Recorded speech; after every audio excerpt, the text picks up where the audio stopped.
sound is not of flesh or of earth. It is the dry, percussive crack of stone striking stone. A sound that belongs to the making of tools, not the breaking of bodies. But it comes from the Old One as the scrub-covered lip of the ravine crumbles beneath his foot. He vanishes.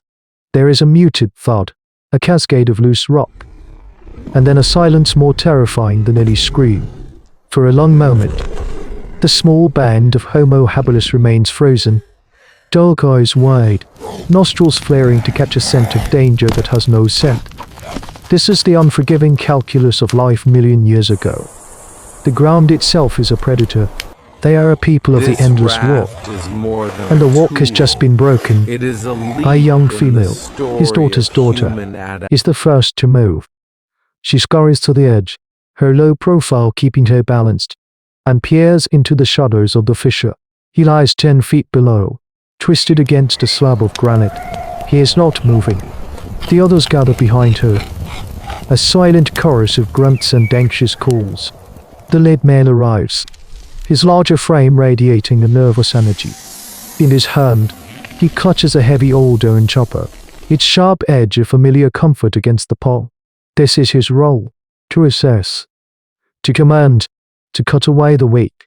His gaze is not on the Old One, but on the sun, a merciless eye burning low in the west. To linger is to become a beacon for the things that hunt in the dusk. The young female scrambles down the loose scree, hair collar low. Questioning coo, she reaches the Old One, touches his shoulder, his eyes open, wide with shock and pain that has not yet found its voice. She follows his gaze down to his leg. It is bent at an angle that life does not allow. The pale, splintered end of his shin bone thrusting gruesomely through the hairy skin. The smell of fresh blood, sharp and metallic, cuts through the dust. The wound is a death sentence. He is the clan's memory, the one who knows the waterholes that never fail in the paths the great cats avoid. His survival skills are legend, but they cannot mend shattered bone. He has become meat. Above, the lead male understands. Every instinct, honed over 1,000 generations of brutal selection, screams at him to move on. He must lead the strong away from the dying. To stay is to risk everyone for a life already lost. He turns his back on the ravine, gesturing to the others. The short, decisive command to continue their march. It is a choice without malice. The pure, cold logic of prehistoric life, that no one moves. They stand at the precipice, their faces a mixture of fair and strange, new hesitation. They look from their leader to the ravine and back again. Down in the fissure, the young female does something that has no place in this logic. She tears a strip of hide from her own wrap and clumsily, you shall see, presses it against the wound. It is an act of utter futility. Yet, it is not nothing. It is a signal. The lead male turns back, his authority challenged not by a rival, but by an unfamiliar silence. He sees the clan, a fragile wall of indecision.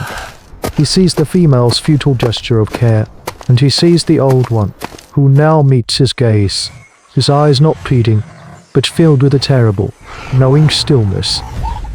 The sun touches the horizon, bleeding orange light across the savannah. The choice is no longer simple. The weight of one broken man has become the anchor for them all, a pivotal moment in hominid history. The lead male makes a sound low in his throat, a guttural surrender to the will of the silent many. The decision is made not with a call, but with a collective stillness. The march is over. Now begins the long vigil. Night is coming fast, and the ravine is a grave.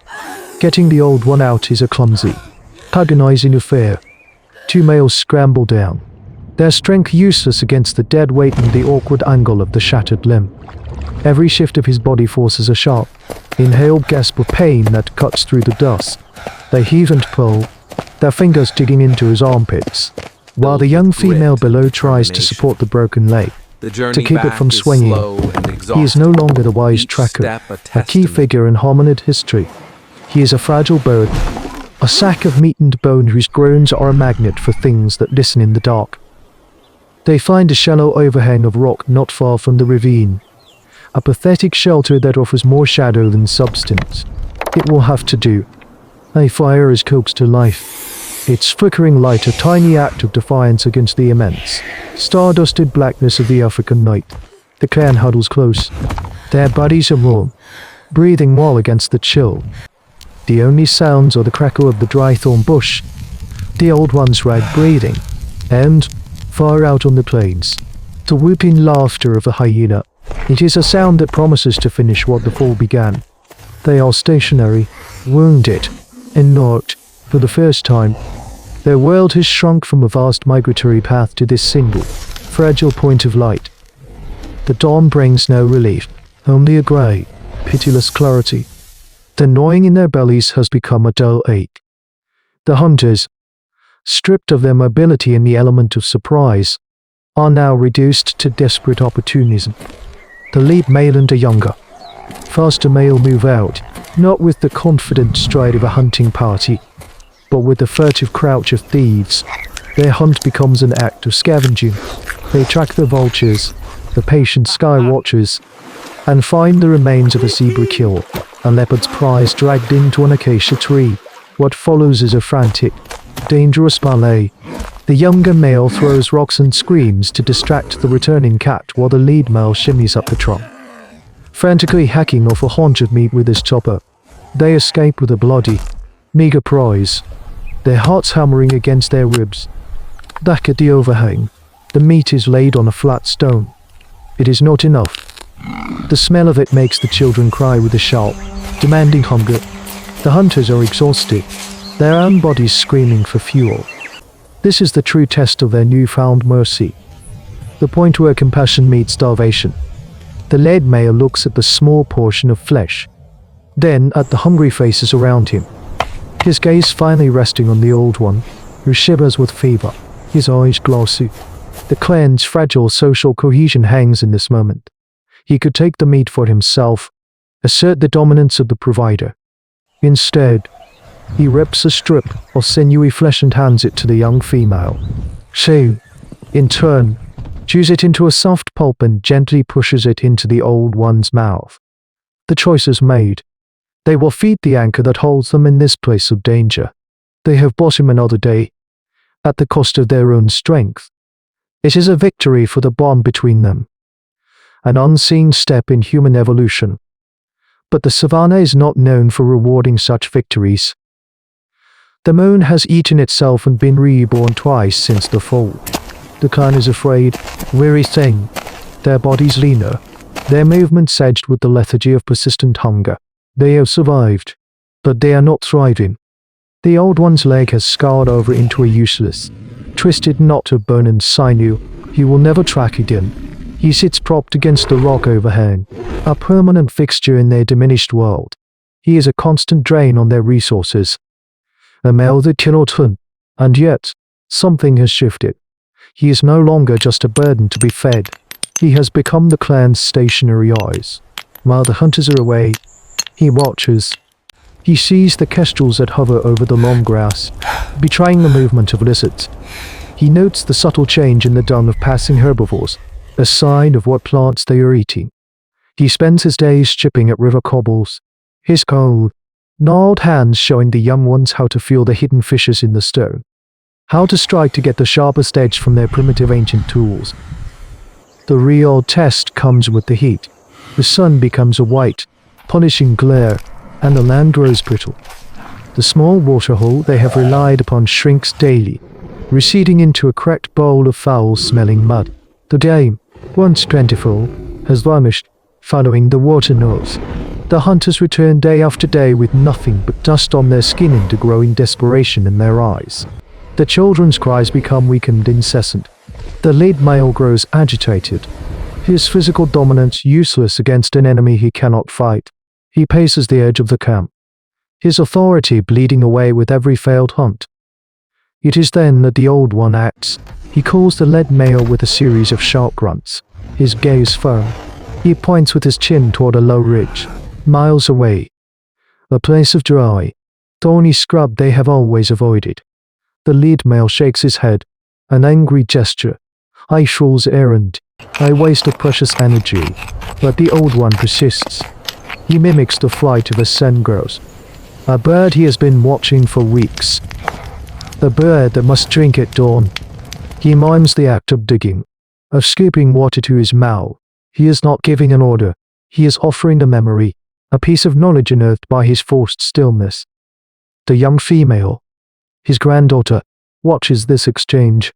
She picks up a sharpened stick, its point hardened in the fire. She trusts him. Her movement, a quiet vote of confidence, breaks the spell of despair. One by one, the others rise. The lead male, his leadership now dependent on a cripple's vision, finally relents with a frustrated snort. They leave at dusk, a grim procession moving through the cooling air, following a map that exists only in the old one's mind.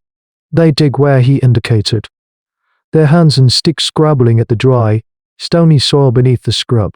4 hours. There is nothing. Then, one of the females lets out a low cry. The soil beneath her fingers is dark, cool, and damp. They dig with renewed frenzy, and soon, a small, muddy puddle begins to fall. It is not a river, but it is life. This act of trust, this moment of shared effort guided by wisdom over strength, is the quiet dawn of true prosocial behavior. It is more than instinctual kin selection. It is a strategy, a choice to believe in the value of a broken man. The scar on his leg is a testament to their sacrifice. The water is the proof that it was not in vain, a turning point for these early humans. This single, fragile victory does not rewrite the brutal laws of their existence. This specific clan of ancient humans may yet perish, their story ending in this dusty corner of the African savannah. The cost of their compassion was immense. Weeks of near starvation, heightened vulnerability, a permanent alteration of their migratory life. History is not written by one choice, but the idea born from that choice. The precedent is indestructible. The realization that an individual's worth is not solely in their physical strength, but in their memory, their knowledge, and their experience, is a seed. It is the understanding that a community can function as a single, complex organism, where the eyes of the still can guide the feet of the swift. The instinct we feel today to care for our sick, to honor our elders, to believe that a mind is a thing worth saving. Its deepest, oldest truths are not found in stone tablets or sacred texts. They are here, in the dirt and the dust, anchored to the memory of a choice made when it was hardest. A choice that valued a single, broken life over the simple, brutal logic of the long walk. Their hard-won lesson becomes the quiet inheritance of us all. I am the chronicler. We bear witness not to the invention of the spear, but to the forging of the bond that directs its aim. The ash falls like a grey, silent snow,